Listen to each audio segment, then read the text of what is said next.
All right, so you know that feeling, right? Like when you're about to have some toast, you've got it all set and it falls, Of course. but it always seems to land butter side down. Yeah, definitely. It's just Favorite. like Murphy's Law of Breakfast or something. Exactly, like a universal law or something. So today we are diving deep Oh, yeah. into the world of falling toast. More to it than you might think.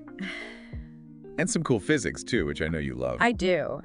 And we've got this paper, it's called Tumbling Toast, Murphy's Law and the Fundamental Constant. Catchy title. It's a classic. I had to know more. What is the science behind why toast hates our kitchen so much?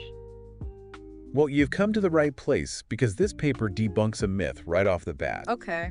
That the butter is to blame.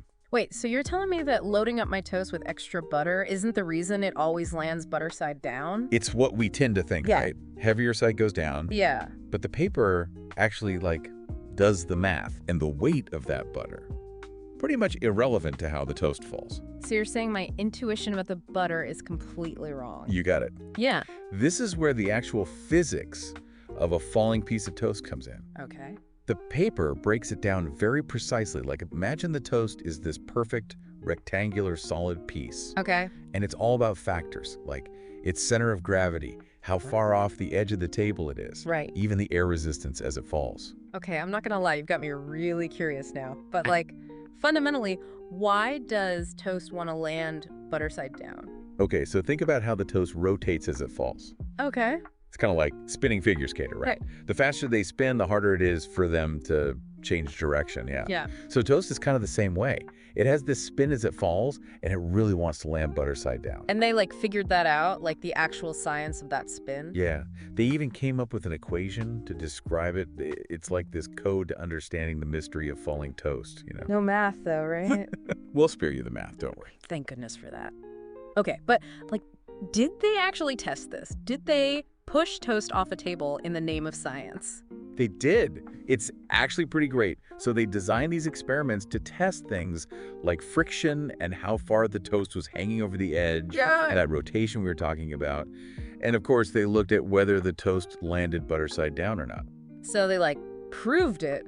Toast really is out to get us. Determined to land butter side down. Yeah, it's all about the physics. But okay, what about when you try to save it? You know? Like when it's falling and you give it a little nudge? Ah, good point. Or if it slides off your plate weird, that's gonna change things up, right? You'd think so, right? But they actually looked at that too. No way. Yeah.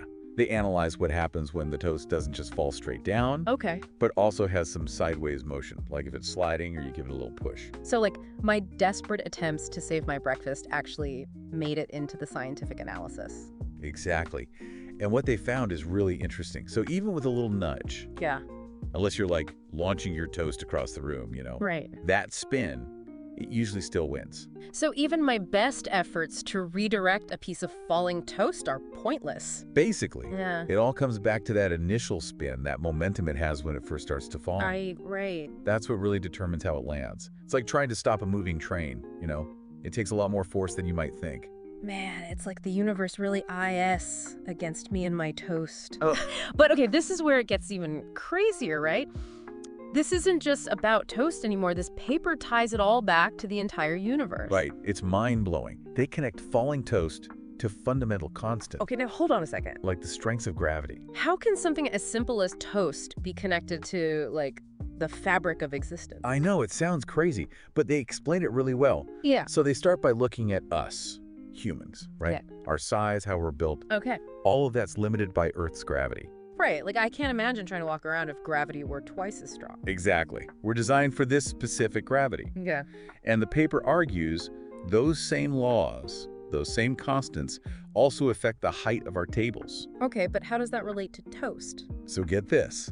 They use those constants, the same ones that affect us in our tables, to calculate how tall a table would have to be for toast to land butter side up. So they figured out the ideal toast-saving table height. Is it 10 feet tall? Pretty much. Yeah. They're saying it would have to be about 3 meters high. 3 meters. Okay, so unless I want to eat my breakfast standing on a stepladder, I'm stuck with this butter side down situation. So we're doomed then. Cosmically destined to have butter-covered counters forever. Well, it's not all bad news. We can't change physics or anything. Right. But the paper does have some advice for us toast lovers. Okay, I am ready for this because... So like strategies to outsmart the universe a little. Yes, give me all the strategies. I'm ready to fight for my toast. So it's all about that spin, right? That initial spin that dooms the toast. Yeah. You got to disrupt that. Right. And they have a couple ways you can do that. One is the toast-saving swipe. What? Yeah, so as your toast is falling, give it a firm swipe forward. Okay. Like add some sideways force, So like a karate chop to save my toast. Exactly. Get a little physics on your side. I can get behind that. Love it. Might feel a little weird, but hey, got to do what you got to do, right? All right. They also had another trick that's maybe a little more, sophisticated. Okay, let's hear it. Sophisticated is good. This is if you're, like, eating off a plate, okay?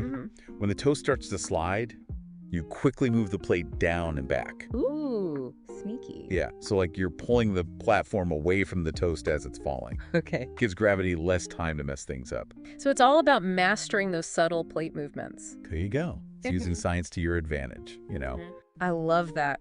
Breakfast is a power move now.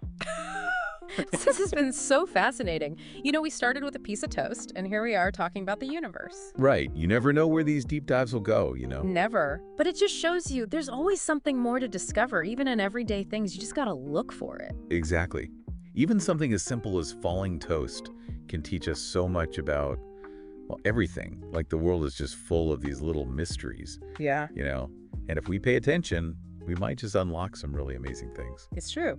So the next time you see a piece of toast about to make a butter side down landing, you remember this deep dive. You might just be able to save your breakfast. And hey, if you come up with any awesome toast saving moves, let us know. Until then, keep those butter knives handy. And your curiosity sharper.